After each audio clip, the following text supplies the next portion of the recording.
만일 어떤 사람이 금강경을 수지독성에서 널리 사람을 위해서 설법하면 부처님께서는 이 사람을 잘 알고 이 사람이 금강경 수지독성에서 위인연설한 것을 다 보아서 부처님이 다 가히 헤아릴 수도 없고 가히 이끌 수도 없고 가히 가시 없는 불가사의한 공덕을 다 그 사람에게 얻게 하리니 금강경을 통해서 아상인상 중생상이 없어져 버리면은 이건 무한한 공덕하고 부처님 지혜에 오르는 깨달음에 오르는 그런 어떤 금강경 내용이고 보면은 그 안에 들어있는 부처님 말씀을 듣고 실천하기 때문에 다 부처님이 이 사람을 보고 이 사람을 챙겨서 이러한 공덕과 깨달음의 보리를 성취시켜준다. 그 얘기죠. 이와 같은 사람은 또 부처님의 자기의 즐거움, 소승, 자기 혼자만이 깨달은 그런 소승을 즐기는 이승의 경계가 아니라 이 깨달음, 대승, 이 진리를 등에 업고 짊어지고 갈 수 있는 그런 위대한 대승적인 보살이다. 그런 얘기죠. 그런 사람은 상근지인이기 때문에 이 경의 깊은 내용을 듣고 부처님 뜻을 깨달아 얻어서 그 경 자체가 바로 자기의 마음의 경이라는 것을 가져서 견성 구경하고 견성에서 원만하게 해양하고 다시 깨달음을 혼자 아는 데에 머무르지 아니하고 이타행을 일으켜서 사람을 위해서 해설을 해서 모든 학자로 하여금 무상의 진리를 깨달아서 자기의 본성인 부처를 얻어 보아서 위없는 도를 진리리니 마땅히 알라 금강경 내용을 듣고 설법한 사람의 소득 공덕이 얻은 바 공덕이 끝도 한도 없어서 가히 측량할 수가 없다. 이 진리를 짊어지고 다닐 사람은 상근기 깨달음을 통해서 깨달음에 머무르지 않고 그 깨달음을 중생을 위해서 회양하라고 중생에게 다가가서 그 진리를 얘기하고 포교해서 이타행을 하는 대승적인 사람만이 부처님의 안욕따라 삼맥삼보리를 짊어지고 갈 수가 있다. 이 대승적인 사람은 어떤 사람이냐? 손으로 태산과 화산을 여는 솜씨는 모름지기 거령신이다. 태산이라든가 화산은 중국의 고유의 큰 산입니다.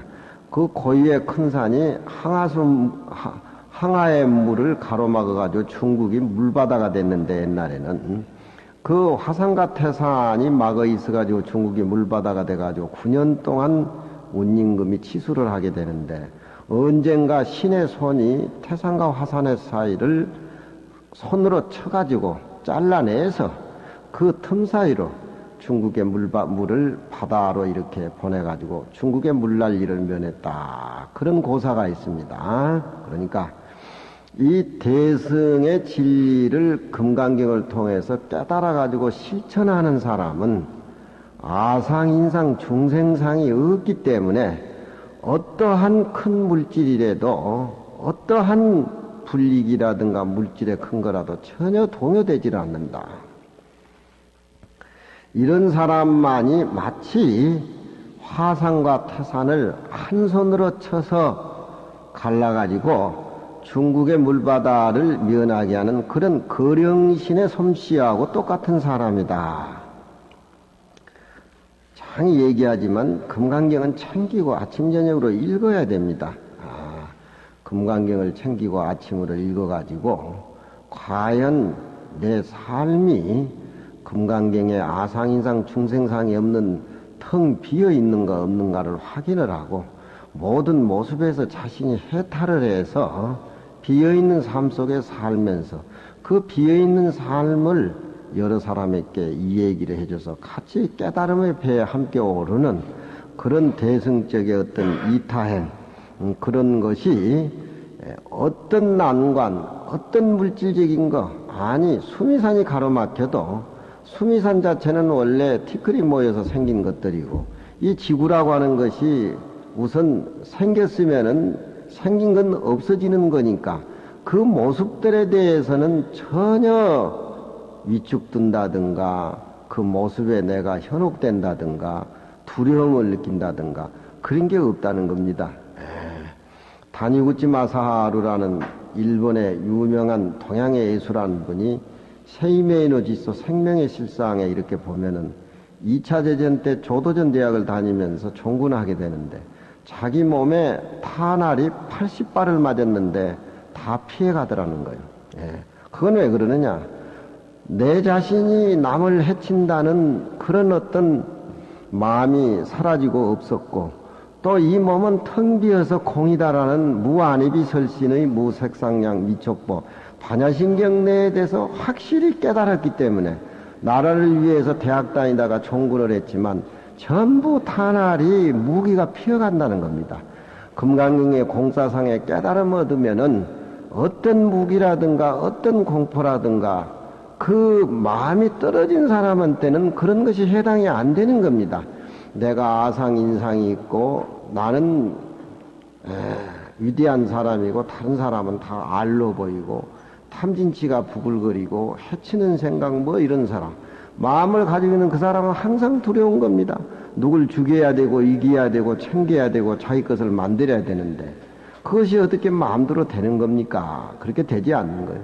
중생의 살림살이라는 것은 이 금강경의 진리를 깨닫지 못하면은 그런 어리석은 가지고 후세인이 이라크에 태어나고 부시가 미국에 태어나서 미국이 위대한 건국이라고 생각하지만 불교의 입장에서 보면은 부시가 이라크에 태어날 수도 있고 후세인이 미국에 태어날 수도 있다 이 말이야. 그 자기가 세상에 나올 적에 부모 뱃속에 미국을 짊어지고 나온 것도 아니고 이라크를 짊어지고 나온 것도 아니고, 그런데 자기가 사는 데의 모습에 집착해 살다 보니까 저렇게 세계적인 전쟁의 파동을 가져오는데, 그런 어떤 큰 나라 적은 나라, 나의 종교 남의 종교, 이 어떤 간택이라든가 이런 것이 마음에 존재하고 이 공사상이 깨달음이 없으면은 결국에 가가지고 물질이 풍부한 나라는 결국 망하는 거고, 물건을 돈으로 만들어서 무기를 만들어서 사람을 죽인다는 결국 망하는 겁니다. 자기 자신을 죽이는 것이고 지구를 파괴하는 것이고 세계를 멸망시키는 것이 그게 탐진치예요. 아상인상 중생상. 악연만 버리고 집착만 버리면 얼마든지 좋은 방법으로 세계 평화를 통일시킬 수가 있고 잘 사는 쪽으로 그렇게 되는데, 지금 진해에는 벚꽃이 피어가지고 일주일 동안 벚꽃 축제를 벌이라고 상도에는 종표한테 전화를 해보니까 산수위가 노랗게 폈는데, 자연은 사람에게 그렇게 아름답고 그렇게 자연스럽게 자연을 순응해서 풀 한 폭이라도 그렇게 살아가는데 인간은 안 그렇다 이 말이야. 인간은 안 그래.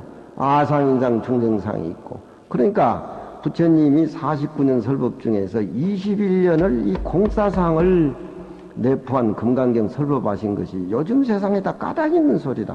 세계 평화를 가져오려면 전부 땅이나 생명 자체가 절대평등한 비어있는 한 모습을 봐야 그것이 기초가 돼서 이루어지지.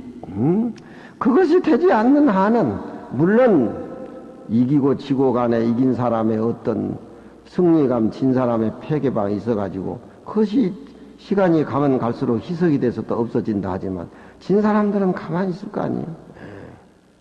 가만히 있질 않죠. 논어에도 보면은 내가 사랑하고 싶은 사람은 그 사람을 어떻게든지 살리려고 하고, 내가 미워하는 사람은 그 사람을 어쩌든지 죽이려고 한다 이 말이야. 왜 인간이라고 하는 건 텅 비어 있는 한 모습에서 나왔는데 미워하는 사람은 어쩌든지 죽이려고 그러고, 자기가 사랑하는 사람은 어쩌든지 살리려고 하고, 그 인간의 양면성이란 말이야. 선과 악의 양면성인데 자기가 사랑하는 사람을 살리고자 하면은 그 마음을 견주어 가지고 미운 사람도 자기 생각을 바꿔 가지고 그 사람도 사람이니까 사랑하는 쪽으로 이렇게 변해시켜가는 것이 논어의 공자의 인이라 이 말이야.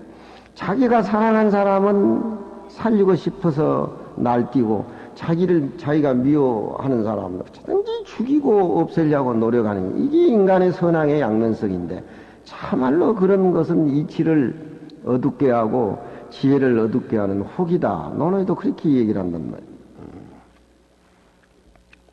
그러니까 이 거령신이라고 하는 것은 중국에서 고사에 나온 소리인데 태산과 화산을 손으로 쳐가지고 손으로 친다라고 하는 것은 모습은 일단 생긴 모습은 아무리 크고 아무리 이대하더라도 없어지는 거니까 미국이 세계를 지배를 얼마나 할란지 모르지만 저런 식으로 저렇게 돼서는 안 된다.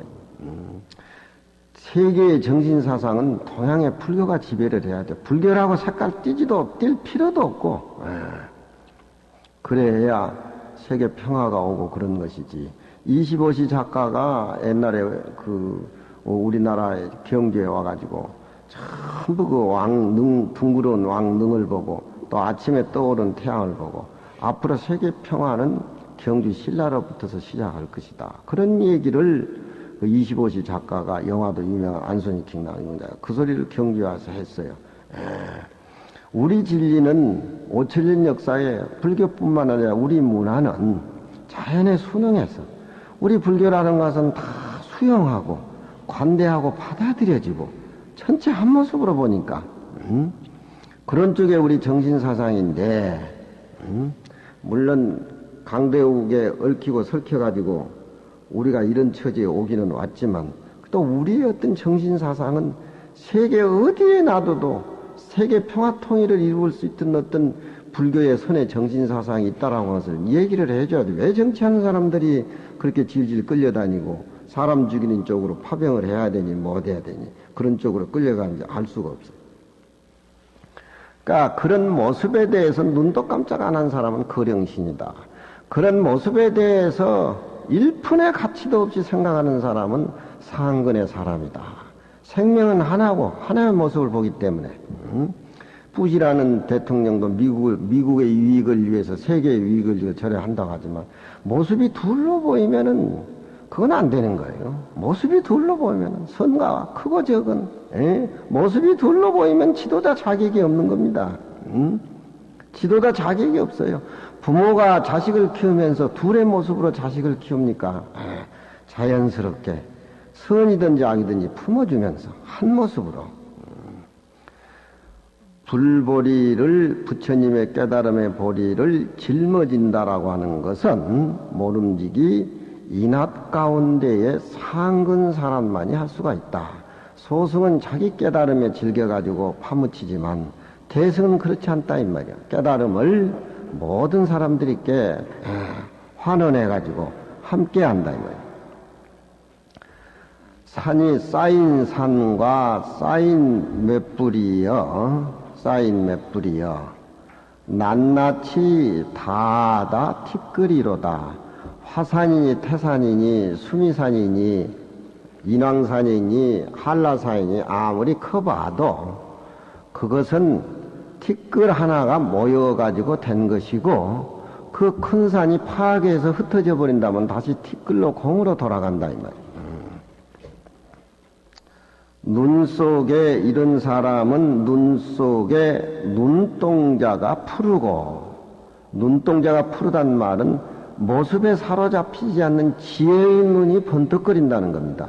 달마스님의 눈이 푸르러서 벽안종사라고 그렇게 얘기를 하죠. 물질이라든가 명예라든가 밖의 모습에 흔들리지 않는 그런 눈 속에 눈동자가 푸르르고 가슴 속에는 기가 우레와 같다. 우레라고 하는 것은 불교에서나 주역에서 동양사상에 매우 그렇게 신선하게 여깁니다. 우레가 쳐야 눈이 녹고 우레가 쳐야 얼음이 녹고 우레가 쳐야 산골에 얼었던 물이 흘러서 꽃도 피우고 우레가 하늘로 올라가야 5, 6월 달에 비루금을 몰고 가지고 대지를 적셔주는 게 우레인데 우레는 양으로 아주 그런 쪽으로 그렇게 소중히 신선하게 다루는 것이 이 유교나 불교의 우레입니다. 그 사람의 가운데는 그 기운이 우레와 같다. 우레라고 하는 것은 가만히 있는 것이 아니라 흔듭니다. 예. 우레가 치든지 번개가 치면 집이 흔들리지요. 우리 고정관념, 금강경 지혜를 봐서 비어버리는 이 고정관념을 흔들어버린다 이 말이에요. 물이 고여 있으면 썩습니다. 자기가 가지고 있는 생각이 옳다고 항상 마음 가운데 있고 참선이나 공부를 안 한 사람은 그건 고정관념에 사로잡혀가지고 그 시야밖에 볼 수가 없는 것이지만 경전을 통해서 참선을 통해서 자기 내면의 진리를 자꾸 흔들어버리고 분산시키고 고여인 물은 흘러서 다른 초목이나 나무를 적셔주고 다시 생수는 연못 밑에서 솟아 올라가지고 자꾸 바꿔지니까 그 물이 깨끗하고 맑은 것과 같이 그런 사람의 가슴 가운데는 기계가 우레와 같다. 이게 멀리 있는 것이 아니라 우리 자신이 다 갖추어져 있다는 겁니다. 오랫동안 내 삶 자체가 무명이라든가 이 몸이라든가 그동안 사는 형태에 집착해가지고 그것이 천천히 그렇게 살아왔는 것이 내 본분의 살림살인데 경을 통해서 정신의 공부를 하다 보면은 그런 것이 내 모습이 아닌구나. 원래 내 모습은 그런 모습이 아니었는데 이렇게 깨닫고 공부를 하고 수행을 하고 이렇게 꾸려나가면은 비어있는 공간이 보여요. 그렇게 복잡하던 길이 환히 뚫린다 이 말이야. 아무리 복잡해도 운전을 잘한 사람은 그 복잡한 도로 가운데도 그 접착사고 없이 잘 가듯이 마음 공부가 텅 비어버리고 그게 단련되어 있는 지혜의 눈을 가진 사람들은 모습에 전혀 당황한다든가 또 모습에 대해서 공포를 느낀다든가 집착한다든가 그런 게 없단 말이에요. 이런 사람은 밖에 나가면은 사세라고 하는 것은 변방입니다. 변방이 조용하고 남을 죽이러 가는 것이 아니라 이런 사람은 변방 장소로 나가면은 그 변방에 일어나는 시비를 제압을 해서 변방을 편안하게 해준다 이 말이에요. 남을 죽이고 착취를 해서 자기 것을 만드는 것이 아니라 죽고 사는 것은 육아에서는 명에 있다. 명에 있는데 아무리 저 사람을 내가 미워한다라고 해도 저 사람은 미울 대상이 아니고 아무리 죽도록 사랑한다고 해도 그 사람은 내가 그저 사심으로 그렇게 된 것이지 그렇게 미워하고 사랑하는 그 마음이 나로 인해서 그건 사심, 악견, 인견, 중생견에서 빚어진 것이지 천하의 이치는 그렇지 않다는 겁니다. 사랑하는 사람은 천만년 내 옆에 곁에 있고주고 살고 싶은데 그건 빨리 죽는단 말이야. 미워하는 사람은 왜 그렇게 지근거리고 쫓아다니냐 이 말이야. 그런 생각을 없애버리면 미워하고 사랑하는 마음이 없어버리면 전체 한 모습 자기 모습이 되는데 인간은 배우지 못하기는 배운 사람들이 더 한단 말이야. 배운 사람들이 더 해. 더 악랄하고 더 방법이 집요하고 자기 죽는 길이요. 여태까지 배워가지고 왜 그런 짓은 정치하는 사람들이 더 그렇다 이 말이야. 그러니까 옛날 보물어는 꼭 신라 때나 고려 때나 보면은 보살계를 설을해가지고 임금이나 왕들이 다 보살계에 동참합니다.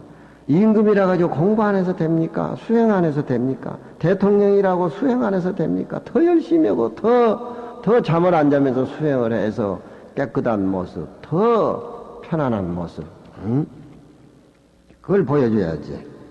이런 사람은 세상 밖에 나가면은 그 변방 나라에 있는 사람들을 안정시켜주고 또 이 사람은 나라 안에 들어와서 임금을 보필하고 국회에서 국회의원으로 종사하게 된다라고 하면은 그 이끝이라든가 악연 인견에 사로잡히는 것이 아니라 훌륭한 인재들을 뽑아서 사람을 키운다 이 말이야.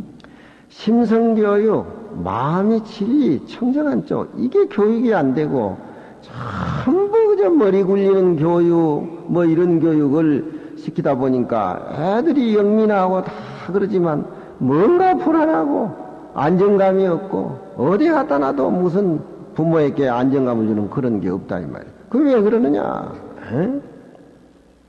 사람이 본래 청정하고 본래 가지고 있는 어질인자고 생명은 절대 평등한 것이고 이 땅이라든가 인간은 절대 무정물, 유정물, 자연과 나와 둘이 아니라는 이런 진리를 깨닫게 해서 인성교육이 시켜져야 되는데 그게 안 된다 이 말이야. 왜 부모를 공경해야 되는가? 왜 아들을 부모는 사랑해야 되는가? 그 이치를 깨우쳐 줘야지 되지. 공부 잘하면 효도 잘하는 것 같이 그렇게 요즘 자식과 부모지간은 인연이 얽매지는데 그게 아니라니까 그게 아니에요. 이런 사람은 나라에 들어오면은 영재 교육을 시킨다 그 말이죠. 이런 사람의 일편의 촌심 조그마한 마음은 마치 조그마하다 하지만 바다의 큰 거와 같음이니 바다와 같이 크다 이 말이야. 모든 물은 다 받아들여도 일단 물에 들어가면은 바다에 들어가면 한 모습 아닙니까? 그렇죠? 한 모습 아닙니까? 관어해자 난이수라 바다 봐버린 사람에게는 물 얘기할 수가 없다. 진리를 봐버린 사람에게는 소소한 얘기가 통하지 않는다는 다 공자 얘기입니다. 바다 봐버린 사람한테 물 얘기하면 그건 잔소리지. 깨달은 사람에게 도 얘기하면 잔소리지. 깨달음이고 뭐고 흔적도 없는데 그 사람에게 무슨 깨달음 얘기를 하냐 이 말이야. 파도에 몇 번이나 오고 가는 것을 받는 거. 바다는 본래 모습이고 바람이 불었을 때 일어나는 파도는 임시 파도가 변해서 일어나는 그림자고 벗금인데 세상 사람들은 자기 모습이 바다고 세상의 모습이라고 하는 것은 눈에 보이는 이런 모든 부딪히는 문화라고 하는 것은 바다에 바람이 불을 때 일어나는 해일이라든가 그런 파도인데 밑에 바다의 본 모습을 못 보고 마음속에 울렁거리고 보고 듣고 해서 내 인식에 박혀진 그런 것에 천지 생명이 그냥 사로잡혀 있다 이 말이에요. 그거 얼마나 피곤합니까? 우리는 불교를 몰라서 그렇지 부처님 법을 만났는데 왜 그런 진리의 어떤 광활한 내 본래 모습에 찾는데 그렇게 게을리하고 그러냔 말이에요. 이런 상근의 지혜는 큰 바다가 몇 번이나 파도가 일어나면은 벗금이 왔다 갔다 하는 그런 모습을 보았느냐. 어떻게 살아야 되는가? 만일 이낮 가운데 사람일진된 이치를 궁구하지 아니함이 없고 일도 통하지 아니함이 없다. 세상 사람하고 부딪혀서 사는 사람의 부딪히는 쪽으로 네가 옳고 내가 옳고 칼람지어 줄 것이 아니라 부딪히기 전에 본래 우리 똑같은 모습, 본래 착한 모습 그쪽에 입각해서 뿌리를 두고 그 사람에게 시비 선악을 가려서 이 얘기를 해줘야지. 인간의 배움이라고 하는 것은 친한 사람을 두둔하고 소원한 사람은 또 말하자면 마음을 이렇게 멀리 여기고 하는데 그런 생각이 내면에 잠재해 있다라고 하면은 어른으로서 시비가 벌어질 때 시비 형평성이 일어나는 게라 이 말이야. 시비를 가리더라도 절대 비어있는 상태 청정한 반야의 콩자리에서 잡아서 이렇게 낚아채지면 잘한 놈은 더 잘하고 못한 놈은 더 누이치고 눈물을 흘리고 그런 쪽에 교육을 해야 된다. 똑바로 허공으로 하여금 분쇄하고 대지가 평침하다. 허공이라고 하는 것도 우리 마음에 비유하지만 이런 상근의 마음속에는 허공이란 존재도 있을 수가 없고 한 모습인데 허공인데 자기 모습인데 무슨 얘기를 할 수가 있냐 이 말이야. 대지가 평침이라 눈앞에 나타나는 저 대지라고 하는 것이 평일에 잠겨가지고 없어진다. 허공도 없고 대지도 없고 덩그런 한 모습. 한 모습이라는 게 전 자기가 온전한 자기가 온전한 바로 우주의 한 몸이다. 그런 얘기입니다. 관세음보살은 천수천안이라 그러지만 손이 천개고 눈이 천개라고 하지만 손이 눈이요 눈이 바로 손이라고 하는 것이지 우리가 생각하는 눈으로만 보고 손으로 만지는 것만이 그쪽으로 이렇게 각기 살림살이를 사는 쪽이 아닙니다. 그래서 관세음보살 계신지를 온통전이라 그러잖아요. 그렇잖아요.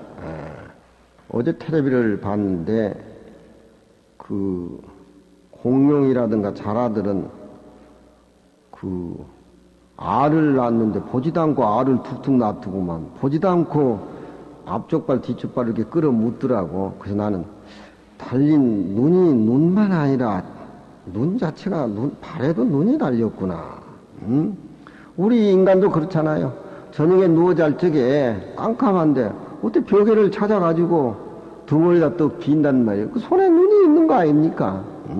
깨닫지보단 우리 본부는 꼭 눈으로 봐야 보는 것이고 손으로 만져야 만지는 것인데 한살림 전 자기가 절대 하나의 모습이란 진리를 깨닫고 보면은 전체가 눈이고 전체가 귀고 전체가 입이고 한 모습이란 말이야. 어제 제가 풍경 얘기를 안국선에서 이 얘기를 했지만 전에 가면 풍경이 많잖아요. 풍경이 허공에 매달렸죠. 풍경이 무슨 몸이 있습니까? 풍경이 무슨 눈이 있습니까? 사지가 있습니까? 그것도 또 허공에 이렇게 달려 있잖아요. 허공에 달려 있어. 그 풍경을 보면은 큰 입 하나뿐이란 말이에요. 입 하나뿐이야. 근데 그 입이 내 입이니 뭐니 무슨 입이니 풍경은 얘기도 하지도 않아. 그런데 동쪽으로 소리가 오면 땡그렁, 서쪽에서 바람이 불면 땡그렁, 남쪽에서 부르면 땡기렁. 어디든지 무슨 인연하고 다 만나도 땡그렁 땡그렁. 그게 무정설법이요. 무정설법이요. 풍경이 동서남북 소리에 다 흥하면서 거부가 없지 않습니까? 동그랑 땡그렁. 그게 풍경의 이치예요. 그게 뭐냐면 풍경이 진리의 반야경을 금강경을 설법한다는 겁니다. 금강경은 비어 있으니까 풍경이 설법하면서 내가 설법한다는 의식조차도 풍경은 없습니다. 내 땡그랑 소리를 누가 듣는다는 의식도 풍경은 없습니다. 그렇잖아요. 내가 금강경 얘기를 한다는 법도 없습니다. 설하는 사람도 공이요, 듣는 사람도 공이요, 부처님의 금강경 자체도 공이요. 그게 한 모습이어야 된다 이 말이야. 한 모습, 한 모습. 그거 얼마나 멋있는 시입니까? 천동 여성선사가 진시인데 전에 제가 얘기해 줬죠. 자기 자신을 의식을 하고 자기 자아를 마음에 두고 사람과 더불어 얘기하고 상정한다라고 하는 것은 그건 그 하나에 물론 숨겨 있지만 시비서나 간택 파장이 오는 겁니다. 그렇지만 풍경 자체는 지 자체의 주체의식도 없고 지가 자아의식도 없고 그렇지만 모든 바람이 동서남북 아니 허공에서 오는 바람이나 땅에서 올라오는 바람이나 전부 순응해서 받아주면서 무정설법을 한단 말이야. 그런 설법을 설법으로 듣지 못한 건 우리 범부가 내 몸이라고 생각하고 내 생각이 옳다고 생각하고 듣는 것만 듣는 것이지 보는 것만 보는 것이지 보되 듣고 듣고 보는 이런 한 모습의 어떤 진리의 깨달음을 보지 못하기 때문에 물소리, 새소리, 풍경소리가 그 소리로만 들리지 무정설법의 진리로 보여지지 않는다 이 말이야. 이 금강경 대승에서는 유정과 무정이 둘이라고 생각하면 소승의 이신근계예요. 금강경에서는 유정과 무정이 둘이 아니고 한 모습입니다. 절대 평등한 비어있는 자리예요. 자연과 나와 둘이 아니란 자리란. 서양의 진리라고 하는 것은 제가 항상 얘기하지만 신이 있고 자기가 존재하기 때문에 둘이라는 것을 인식하니까 그렇게 싸움을 하는 거예요. 영국의 역사, 바이킹종의 그 어떤 역사라든가 그 콜럼버스가 미국 대륙을 발견하고 그 어떤 토족들의 인디안들의 정신적 개화를 시켜가지고 무슨 종교인을 만들고 뭐 해가지고 그 사람들이 인디안들이 미국 같은 데나 저기 스페인 같은 데 가가지고 그 세례 받아가지고 그 적응 못해 죽은 사람들이 많습니다. 우리나라에 미국 영화 들어왔을 때 그 인디안 죽이는 법 우리는 모르고 박수를 막 쳤어요. 어떻게 그렇게 잔인하게 죽이는 그 풍습이 모습이 둘의 모습을 보니까 그런 겁니다. 우리 불교는 그런 게 아니에요. 그 사람들이 물질이나 어떤 치과 의사라든가 해부학이라든가 그건 그쪽으로 모습적으로 발견해가지고 그쪽 모습 우리가 많이 배워왔지만 하나의 모습은 그 사람들이 동행해서 배워가야 됩니다. 그걸 가르쳐줘야 됩니다. 그래야 세계 평화가 오는 것이지. 이낮 가운데에 사람은 허공도 크게 여기지 않고 대지도 크게 여기지 않고 잠겨버린다. 가사 시방의 모든 부처님이 이런 상근진한 앞에 나타나서 신통 변화를 보여준다 하더라도 내가 다 가지고 있고 내 것인데 이 사람의 면제는 다다 별 버릴 일 없는 티끝으로 변해져 버린다. 무슨 신통 변화가 무슨 그런 모습이 있습니까? 응? 무엇 때문에 이 사람은 이와 같이 그렇게 되는고?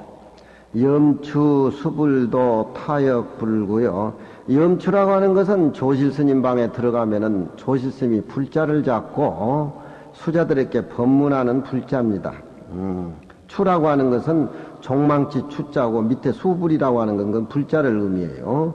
종망치를 쳐가지고서 대중을 모여서 조실스님 법문 듣는 얘기나 조실스님 방에 들어가면 조실스님이 불자를 잡고 수자를 대접하는 수불도 이 상근지인에게는 타에게는 또한 돌아보지도 아니하며 의미가 없다 이 말이지.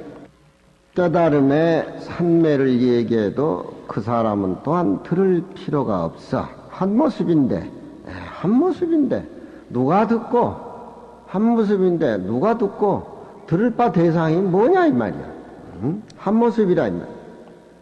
이 사람의 눈빛은 밝기가 삼천대천 세계를 다 비추어 파한 것이니 이 사람의 내면에는 눈동자가 너무너무 푸르러 가지고서 한이란 말은 차가울 정도다. 그런 얘기입니다.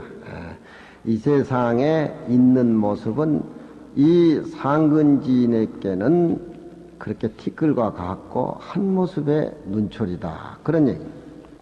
가슴 가운데는 쇠락해서 쇠락이란 말은 물뿌린 듯 소나무 낙낙장송이 그 탈속, 세속적인 의미가 없이 아주 쇠락한 것, 쇠락해서 혼연히 인간의 모습을 잊어버린 사람이니 그 사람 마음 가운데는 우레치는 소리, 병력 치는 소리와 같아서 기운이 항상 그 마음 가운데는 새로운 것이 있다. 밖으로 그 사람은 무슨 인연에 응해서도 곳을 따라 고요하고 풍경이 동서남북에서 오는 바람소리 다 응해주잖아요. 동쪽에 오는 바람만 나는 땡그렁 울려지고 서쪽에 하는 바람은 안 울리겠다. 그 거부 반응합니까? 그 깨달음의 세계를 옛날 어른 사람들은 그런 쪽으로 이렇게 표현해서 시를 지어놓는단 말이야. 요즘은 그런 창작품이 없어. 예술이나 학문이나 옛날 것을 번역이나 하고 복제나 하고 그런 쪽이 창작이 없어. 창작이 없어 요즘 사람들은. 세상에 물질 문명이 이마에 풍부하고 기기묘묘한 거 눈에 보이는 게 저렇게 텔레비만 틀면 그냥 채널이 70 몇 개가 되고 현란하게 오는데 이마에 재밌는데 뭐 공부할 건 뭐이냐 이 말이야. 안 해 정신 공부는.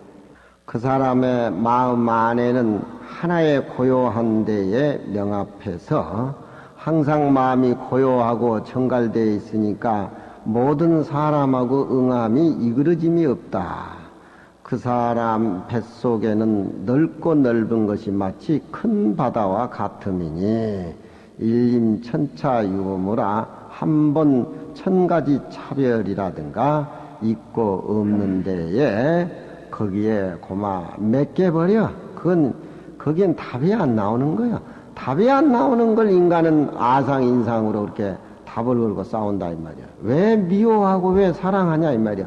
사랑하면 다른 사람도 사랑해야지. 응? 자기 마음을 비춰보면은 공자의 논어라고 하는 것은 근치절신 원치절물이라고 그게 기본이에요. 가까이에서 그것을 내 몸에 취해서 내가 저 사람을 사랑하면은 저 사람도 날 사랑하고 내가 저 사람을 미워하면 저 사람도 날 미워한다는 거. 이게 인의 시발점이라는 거. 어지린자 시발점. 어지린자 시발점. 그 사람이 어지린자가 바탕이 되어 있고 어지린자는 하늘에서 내가 몸을 받았을 때 원래 내 몸속에 갖춰져 있는 것들인데 그 어지린자가 나오는 어떤 용적인 면은 어떤 사람은 미우나 고우나 사랑할 줄 안다 이 말이야. 그게 애라. 예. 어지린자는 최고, 사랑의 자는 용이란 말이야. 용이요.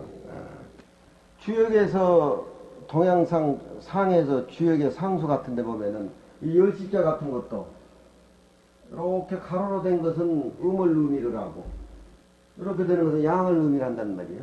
양을. 10이라는 숫자가 음과 양을 얘기하는 겁니다. 10이라는 숫자가 주역 이치잖아요. 그러면은 열이라는 숫자는 음과 양이 벌어지기 이전에 태극을 얘기해요. 태극을. 그러면은 예수가 십자가에 못 박혀 죽었다라고 하면은 음과 양이 같이 생기기 이전에 태극으로 돌아가는 겁니다. 가장 착하고 가장 둥글고 가장 원망하고 가장 비어있는 쪽으로 들어가는 거예요. 그걸 알리기 위해서 예수가 십자가에 못 박혀 죽었는데 동양의 상수로 보면은 10의 숫자가 근데 그쪽에 인간들은 안 그렇다 이 말이에요. 태극으로 갔을 적에 인간의 어떤 생명 존엄성이라는 것은 한 모습이다. 예. 선과 악이 벌어지기 이전으로 돌아간 모습이 십자가예요. 십자가. 가로로 된 것은 음을 얘기하는 것이고 이게 음 아닙니까? 예. 양이라는 것은 작대기니까 이렇게 안에 들어간 것이 남녀 사랑하고 남녀 연애하고 남자 좋아하고 여자 좋아하고 그래 새끼 치는 거 아니에요. 예. 음과 양이 교접을 돼야. 10이라는 숫자는 가장 원만한 겁니다. 10이라는 숫자는 음과 양이 같이 합해져 가지고 태극으로 이치로 돌아가는 겁니다. 십자가에 못 박혀준다는 이 얘기를 동양의 상수로 풀어보면은 10이라는 숫자가 원만한 숫자예요. 9이라는 숫자는 꽉 차있는 숫자고 차있는 숫자가 다시 열이 됐을 적에는 공으로 돌아간다는 겁니다. 공. 이거 바로 십자가는 공을 얘기해요. 공이라는 것은 뭐냐면 금강경의 반야사상 아니야? 금강경의 반야사상이란 말이에요. 우리 있는 것이 어디서 태어났습니까? 우리 모습이 어디서 태어났습니까? 태어나기 이전을 한번 생각해봐요. 부모가 날 만들어주기 이전으로 돌아가 보란 말이야. 동해의 진리는 한 모습이에요. 하나의 모습이야. 응? 그러니까 인이라고 하는 것은 누구나가 가지고 있는데 내가 저 사람을 사랑하면은 저 사람도 나를 사랑한다는 걸 가까이서는 저라고 하는 것은 지열을 가리키는 지대명사죠. 무슨 일이든지 내가 일상적인 생활 속에서 사람을 미워하든지 좋아하든지 회사에 가서 생활을 하든지 사회생활을 하든지 나라의 종사 다스리든지 가정생활을 하든지 뭐든지 가까이서 그것을 몸에 취하면 멀리서 밖에 나가서 멀리서 물이라고 하는 것은 사람을 얘기하는 것이죠. 일체 물이라고 하는 움직이는 거니까 내 마음이 그렇다라고 하면은 밖에 있는 모든 사람들의 마음도 그렇다라고 하는 것을 가까이서 내 몸에 알아가지고 멀리 그것을 물건에 취득을 해가지고 내가 내 생각도 이렇게 미루어가라. 그런 얘기입니다. 미루어가라. 추기급인. 응? 논어의 이치는 그거예요. 추기급인. 자기 몸을 미루어가지고 모든 사람에게 미친다. 자기 나라 사랑하면은 남이 나라도 사랑할 줄 알아야지. 자기 나라는 사랑하면서 남이 나라를 적대시하고 뭐 하는 것은 그 이치를 모르는 어떤 무명의 생각이고 탐진치고 잘못이지. 그런 이치가 세상에 어디 있겠어요. 그건 적대관계밖에 전쟁을 할 수밖에 없는. 전쟁하면 어떻게 됩니까? 결과가. 죄 없는데 애들만 죽이고 자연 파괴하고 지구 없애고 결국 알고 보면은 논의 이치 보면 자기 나라를 파괴시키는 거고 자기를 죽이는 거고 자기 동족을 죽이는 겁니다. 그러니까 추기급인 내 몸을 미루어서 사람에게 미쳐라. 그게 논어의 인이라는 거예요. 다섯 번째는 소승을 즐겨하는 사람은 이 금강경 내용을 감당을 못한다. 자기 즐거움에 빠져버린 사람, 자기 고요한 수행에만 빠져버린 사람, 남을 생각하지 않는 사람, 이타행이 결여된 사람, 이 사람은 소를 즐거워하는 사람은 이 대승의 진리를 감당을 못한다. 어찌 쓴영고요 수보리야. 만일 소승법을 좋아하는 사람은 아견, 인견, 중생견, 수자견에 집착할세 곧 이 경에 대해서 능히 받아들여 가지고서 독송해서 다른 사람을 위해서 해설하고 설명해 주지 못하나니라. 무엇 때문에 이 금강경이 대승의 마음을 바란 자를 위해서 설해졌으며 최상승의 마음을 바란 자를 위해서 설해졌는고, 내지 여시 등이 또 대승이라는 대승은 곧 안욕따라 삼약 삼보리를 대승이는 짊어지고 갈 수 있는 것이 되는 것이냐. 이 금강경은 똑바로 대인의 경계를, 대승의 사람의 경계를 보였다. 이것은 소군소지 능히 감림할 바가 아니다. 그런 얘기. 금강경을 보고만 그냥 지내갈 것이 아니라 아침으로 일어나셔가지고 일찍 일어나서 한 번씩 챙겨야 됩니다. 통장은 잘 챙기는데 통장보다 더 소중하고 우주적인 내 살림살이는 안 챙기냐 이 말이야. 이걸 챙기다 보면 내 일상생활에 아주 친실되고 참되고, 소법을 즐거워하는 사람은 이승이 소가를 즐거워해서 대승의 마음을 바라지 아니하는 것이니, 대승의 마음을 바라지 아니한 영고로 곧 열애의 깊은 법에 능히 수지독성해서 위인전설을 못한다. 그런 얘기입니다. 그 사람의 얼굴을 보면은 매일 금강경을 읽고 일상생활 속에 비어있는 몸을 실천하는가 안 하는가, 그게 나타납니다. 그게 나타나지 아니하면은 그 사람은 절에 와서 금강경 얘기를 또 속이 나고 똑같아요.